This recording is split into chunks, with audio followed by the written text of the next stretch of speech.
Bom, estudos para concursos para o Tribunal Regional Eleitoral de São Paulo.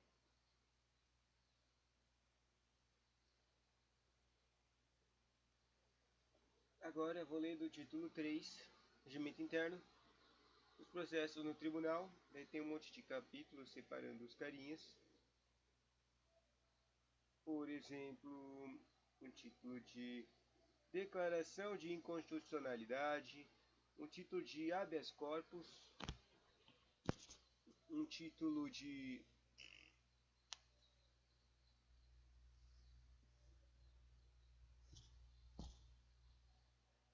habeas corpus, um capítulo de impugnação de mandato eletivo, um capítulo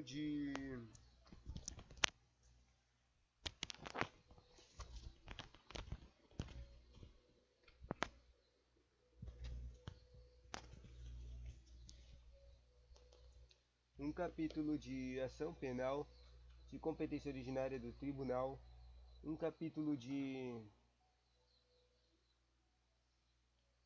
impugnação de mandato eletivo, um capítulo de consultas, representação e reclamações, um capítulo de registro de candidatos, de arguição e de inegibilidade, um capítulo de investigação judicial,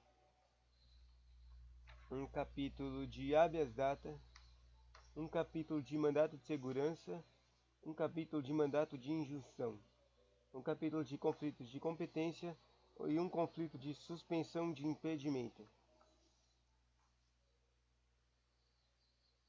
Tem tantas coisinhas dos processos do tribunal, né? Tem um capítulo de revisão criminal, um capítulo de matéria administrativa, e depois tem o capítulo de sindicâncias, que é a sindicância de investigação básica de processos administrativos e disciplinares, certo? Também tem a sindicância contra membro do tribunal, tem capítulo de recursos perante o Tribunal Regional, recursos, embargo de declaração, só para comentar, isso também é um recurso. Tem recursos, quer dizer, tem capítulos de agravos, isso é um recurso também.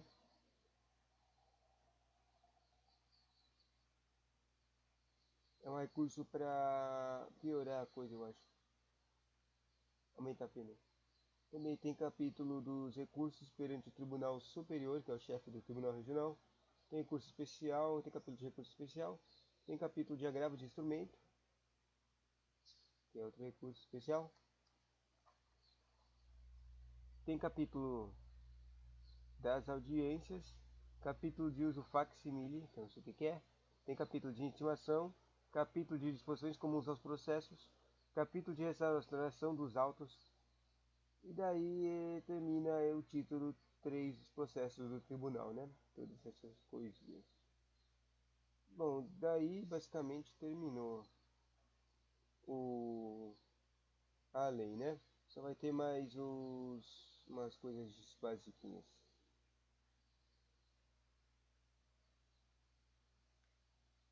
E agora o problema. Eu quero ler tudo isso? Não.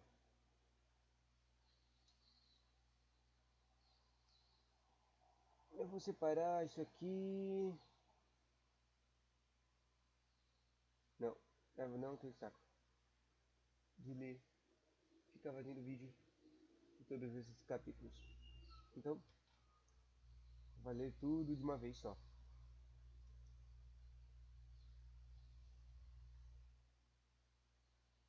Primeiro, frase de apoio de força de vontade. Já passei no concurso do Tribunal Constitucional, não, no Tribunal Regional Eleitoral de São Paulo. Fui nomeado super rápido e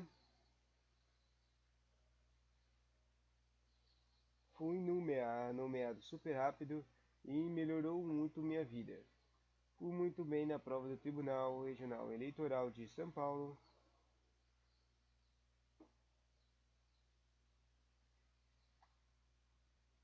E gabaritei regimento interno. O que eu estou ensinando, né? Vou falar que você gabaritou a coisa que você está estudando, né?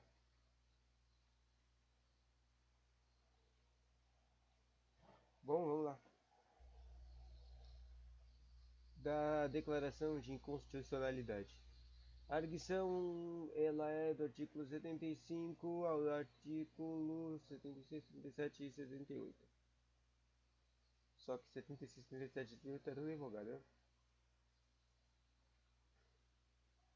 A arguição incidental de inconstitucionalidade da lei ou ato normativo do poder público poderá ser formulada por qualquer das partes pelo procurador regional eleitoral, pelo relator e pelos demais membros do tribunal, né? Claro que podem escrever, formular essa coisa aí, declaração de inconstitucionalidade. Daí eu tenho uns monte de parágrafos, uns 7 parágrafos que foram todos incluídos, sei lá quando, os outros foram revogados. Provavelmente todas as coisas que estavam nos artigos revogados foram escritas, foram colocadas nos parágrafos, né?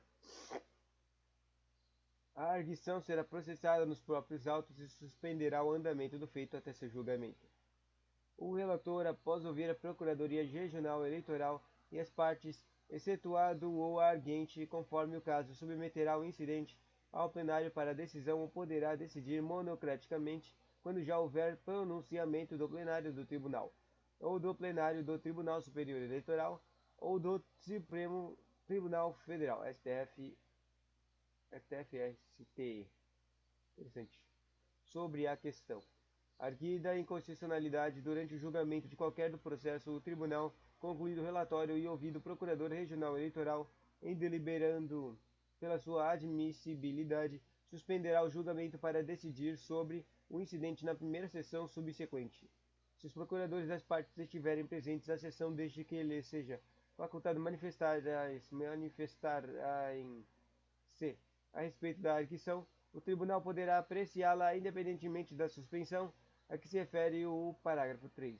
A suspensão de julgamento ocorrerá sem prejuízo do que já se tenha decidido independentemente da arguição. Consoante a solução adotada no julgamento no incidente, o tribunal decidirá o caso concreto em sessão. A inconstitucionalidade da lei ou de ato do poder público somente será declarada pelo voto da maioria absoluta dos membros do tribunal, observado o disposto no inciso 2 do artigo 24 deste regimento. Parágrafo único, tudo revogado. Capítulo 2 do habeas corpus. Conceder-se-á habeas corpus sempre que alguém sofrer ou se achar ameaçado de sofrer violência ou coação em sua liberdade ou de locomoção, por ilegalidade ou abuso de poder, quando o coator for a autoridade cujos atos estejam sujeitos diretamente à jurisdição do tribunal. No processo, só para esqueci de falar aqui, os artigos do habeas corpus são 70, 80, 80A, 80B, 80C, são dois artigos, né? Daí, voltando para o 80A, no processo de julgamento. Não, 80 não, realmente. No processo de julgamento do habeas corpus da competência originária do tribunal, bem como nos recursos das decisões dos juízes eleitorais, observar-se-á no que couber o disposto no Código do Processo Penal e neste regimento. 80A. Distribuída a inicial, o relator poderá indeferir liminarmente a petição inicial quando se tratar de via inadequada, não for indicado o ato coator ou a análise do pedido demandar dilação probatória, dentre outros casos. Apreciar o pedido de liminar e, se o deferir, determinar que a autoridade tida como coatora seja comunicada do inteiro teor da decisão. Nomear advogado dativo para acompanhar e defender oralmente o pedido se o impetrante não for diplomado em direito. Tudo isso o relator pode fazer, tá? Ouvir o paciente se é necessário, ordenar diligências necessárias à instrução do pedido no prazo de que estabelecer se a deficiência deste não for imputável ao impetrante. Se também no habeas corpus preventivo o relator pode expedir salvo-conduto em favor do paciente até uma decisão do feito se houver grave risco de consumar-se em a violência, né? 80B e 80C. Prestadas as informações pela autoridade indicada como coatora no prazo fixado pelo relator, instruído o processo e ouvido em 2 dias o Procurador Regional Eleitoral,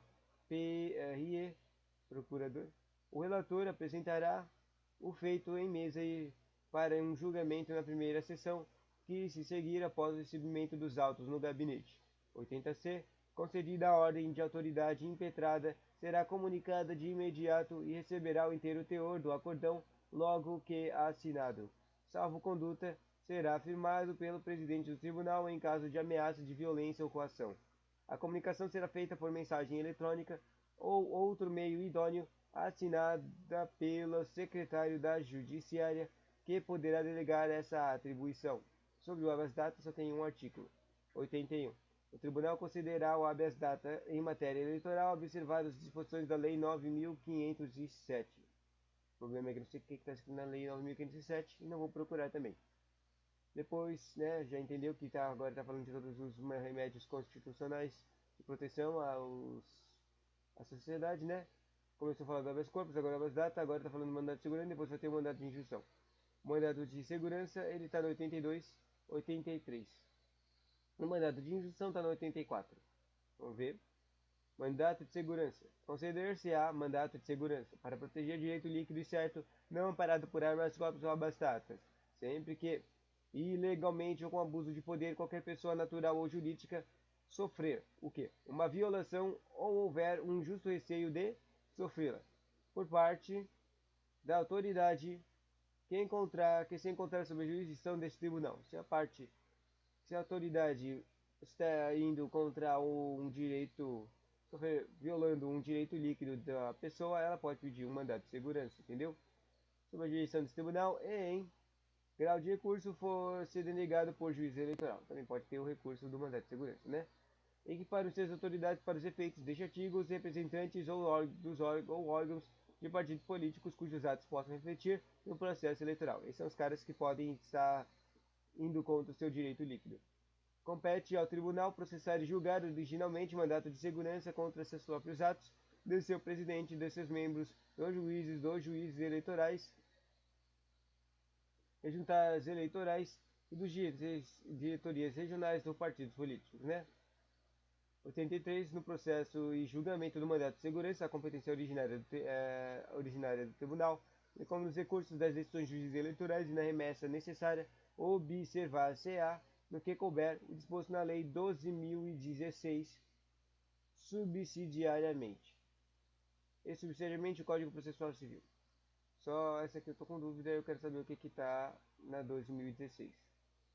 2016 diz que mandato fala sobre o mandato de disciplina, mandato de segurança individual e coletivo e de outras providências.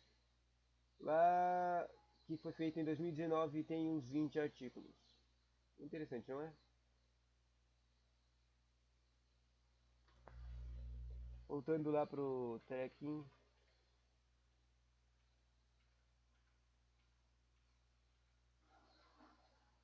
Mandato de injunção. Provavelmente vai ter uma lei também que vai falar dele. Só tem uma mesmo. O tribunal considerará mandato de injunção sempre que a falta de norma regulamentadora torne inviável o exercício de direitos políticos. Olha aqui, ó, no caso da mandato de injunção são direitos políticos.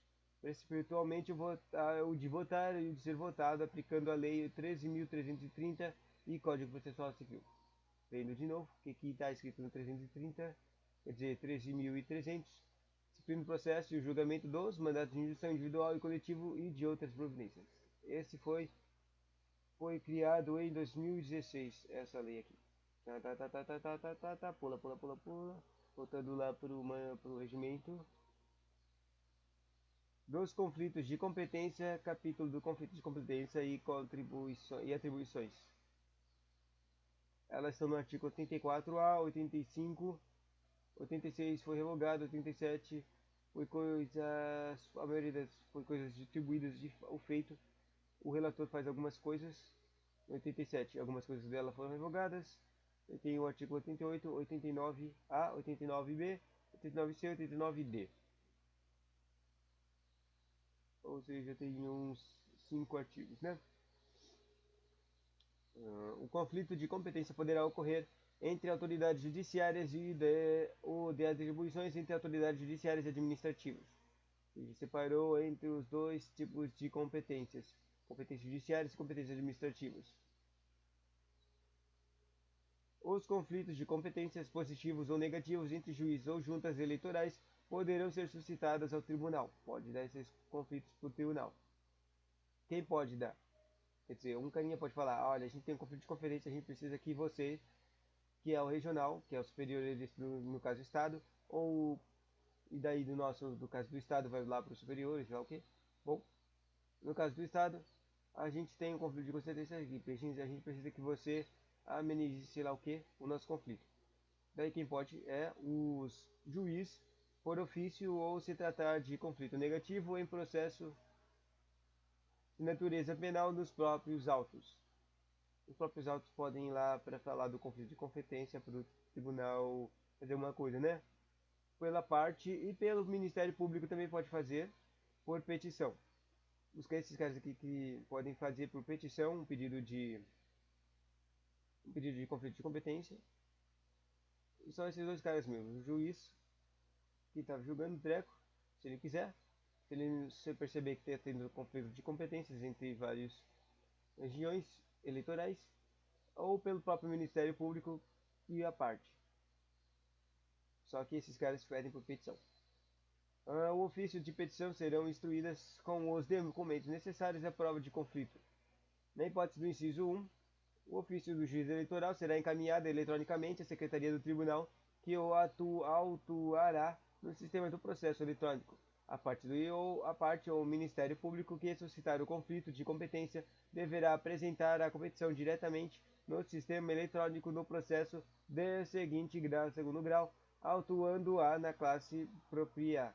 Se o conflito tiver sido suscitado indevidamente nos autos do processo principal, o juiz eleitoral relator determinará que o interessado observe o disposto no parágrafo 3 no prazo que estipular. 86. Revogado. 87. Distribuído o feito, o relator determinará que os juízes eleitorais em conflito prestem informações no prazo de 5 dias, ou se um deles for o suscitante, que apenas o suscitado se manifeste. O relator também poderá, de ofício ou requerimento dos partes, determinar sobre tratamento do processo, se positivo o conflito. O relator também poderá designar um dos juízes para resolver em caráter provisório as próprias medidas urgentes. E o relator também pode, terminando, havendo jurisprudência dominante do tribunal ou do tribunal superior, para fazer isso sobre a questão suscitada, que era o conflito de trequinhos, o relator pode decidir um plano de conflito de competência. Quer dizer, não está um plano, ele está decidirá de plano ou conflito de competência. Eu não sei o que significa decidirá de plano ou um conflito. Bom, 88. Decorrido o prazo para a apresentação de informações, ainda que estes não tenham sido emprestadas, será ouvida, se for o caso, o procurador regional eleitoral, que se manifesta em 5 dias. Sabe, comentário aqui de novo? Sabe, a maioria dos prazos que tem aqui no regimento interno são de 5 dias, meu. Para fazer tudo. O relator basicamente também. Bom, emitido ou não o parecer, os autos serão conclusos ao relator, que no prazo de até 5 dias o apresentará à mesa. 89A. Nem suas letrinhas. Ao decidir o conflito, o tribunal declarará qual o juízo competente, pronunciando-se também sobre a validade dos autos do juízo incompetente. Os autos do processo que deu origem ao conflito serão remetidos ao juiz declarado competente, enquanto os autos do próprio conflito serão arquivados no tribunal, caso tenha tramitado em apartado. No conflito de competência entre os membros do tribunal, o incidente será distribuído, cabendo ao relator processá-lo de forma prevista neste capítulo. Parágrafo único do julgamento. Não participarão os membros suscitantes e suscitado, convocando-se os respectivos suplentes. O tribunal, pelo voto da maioria de seus membros, poderá suscitar perante o Tribunal Superior Eleitoral conflito de competências em face de outros tribunais regionais eleitorais ou de seus respectivos juízes eleitorais. Poderá o tribunal, ainda observado o quórum previsto no caput, suscitar conflito de competência ao Tribunal Superior de Justiça nas hipóteses previstas no artigo 105, inciso 1 da Constituição Federal ou ao Supremo STF nas hipóteses estabelecidas no 102, inciso 1 ou da Constituição de novo. No caso do conflito de atribuições, proceder-se-á no que couber na forma estabelecida neste capítulo. Aplica-se o disposto neste capítulo ao conflito de atribuições entre o juiz eleitoral no desempenho de função administrativa também, e qualquer autoridade administrativa ressaltado disposto no 105 da CF. Bom, falou lá no começo, né, do agravo de instrumento, não, agravo de instrumento, não, de conflitos, os conflitos de atribuição, no começo, que pode ser judicial ou pode ser de judicial administrativo, né? Bom, acabou o capítulo desse agravos, né, desse, não é agravo, é conflito. São capítulos de arguições de suspeição e de impedimento, né? Quem pode falar que tá tendo suspeição ou impedimento para julgar? Esses caras aqui estão no artigo 89E, 90, 91, 92, 92A, 93, 94, 95, 96, 97, 98, 99, 100 e 101. Vários deles são revogados, tá?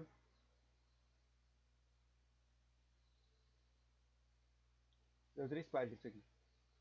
A arguição de suspeição ou impedimento dos membros do Tribunal, do Procurador Regional Eleitoral, dos servidores das secretarias, assim como dos juízes eleitorais, dos chefes de cartório e dos demais sujeitos imparciais no processo, será processada e julgada nas hipóteses e na forma prevista na legislação processual, observado o disposto neste capítulo.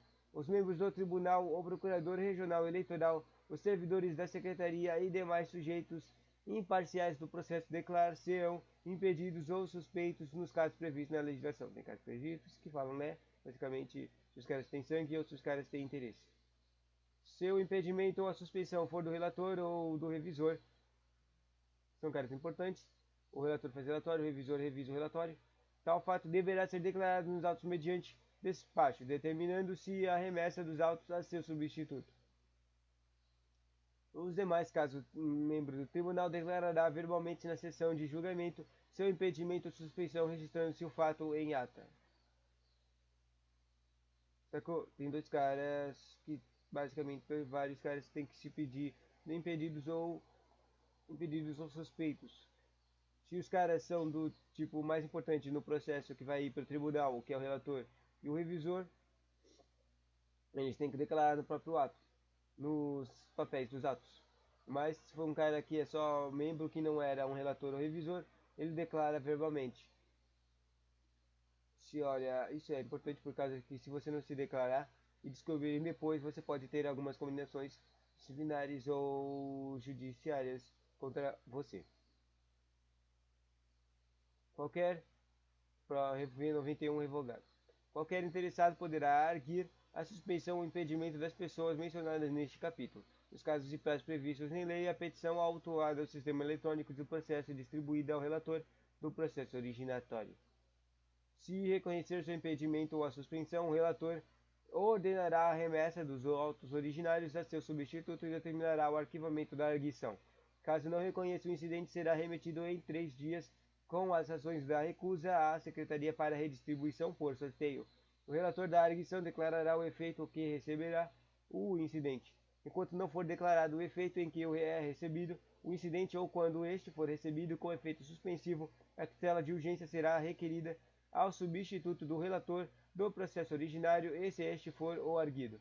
Concluída a instrução probatória, se houver o procurador regional eleitoral, será arguido após o que o relator apresentará o feito em mesa para o julgamento.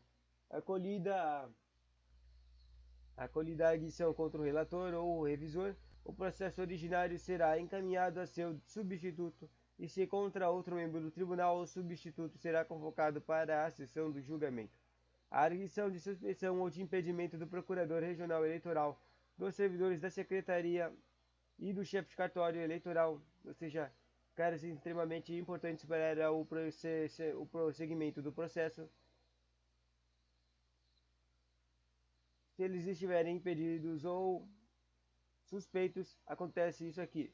será feito por uma petição fundamentada e instrumenta dirigida ao tribunal. 1, 2, 3, 4, 5, 6, 7 coisas, que são parágrafos. O incidente será autuado em apartado e distribuído a um relator do processo ou recurso, observada ou eventual prevenção.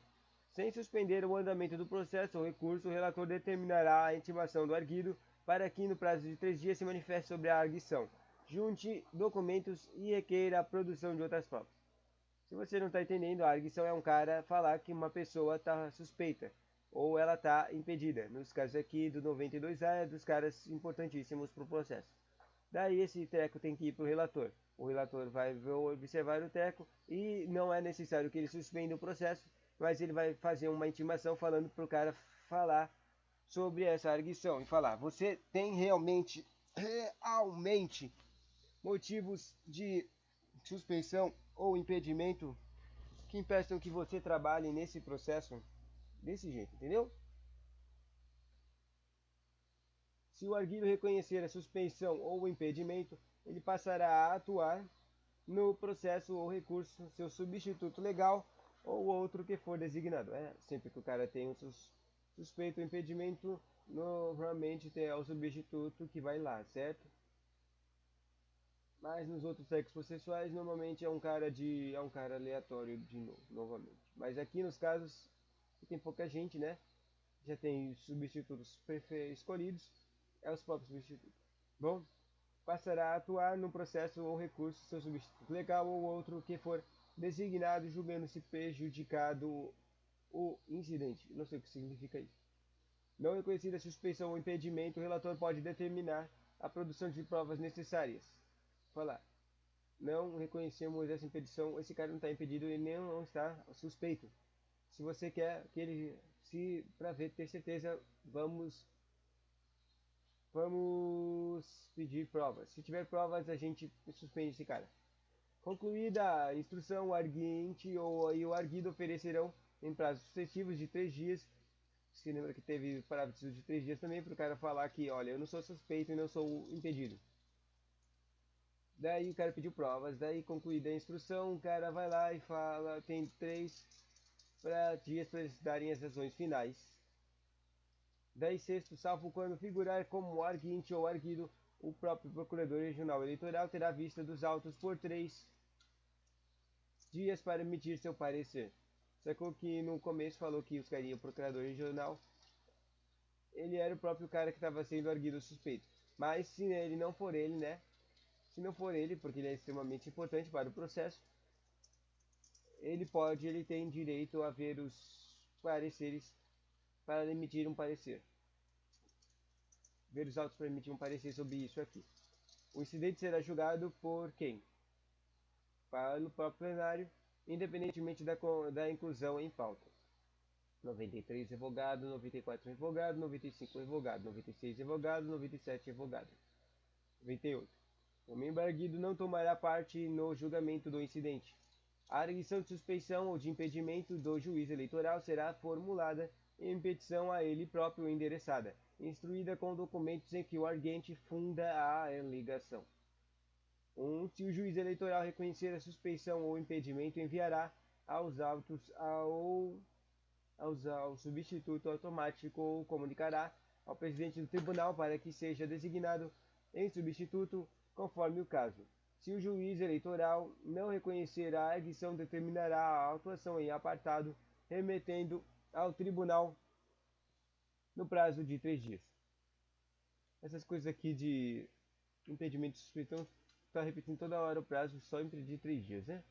No tribunal, a arguição será distribuída a um relator que dará vista ao procurador em jornal eleitoral pelo prazo de 3 dias e decorrido o prazo com ou sem o parecer colocará em mesa para julgamento a primeira sessão, independentemente da revisão ou da inclusão da pauta. Julgada o procedente à arguição, os autos serão remetidos ao substituto do arguido, incluído pelo assento regimental. Quer dizer, isso aqui é só coisa quanto o número da coisa que mudou o regimento interno, tá? 100 revogado e 101 revogado. Vou terminar aqui. A gente leu 4 caras, suspeições e os remédiozinhos, né? Basicamente. Também teve o agravo. Não, não teve o agravo, não. Teve o conflito de interesses, isso. Eu vou terminar aqui. O próximo vai ser sobre coisas do registro de candidatura, né? A gente leu do artigo 75 até o 100, mas teve um monte de advogado, né? Bom, teve uns 30 artigos. Tchauzinho.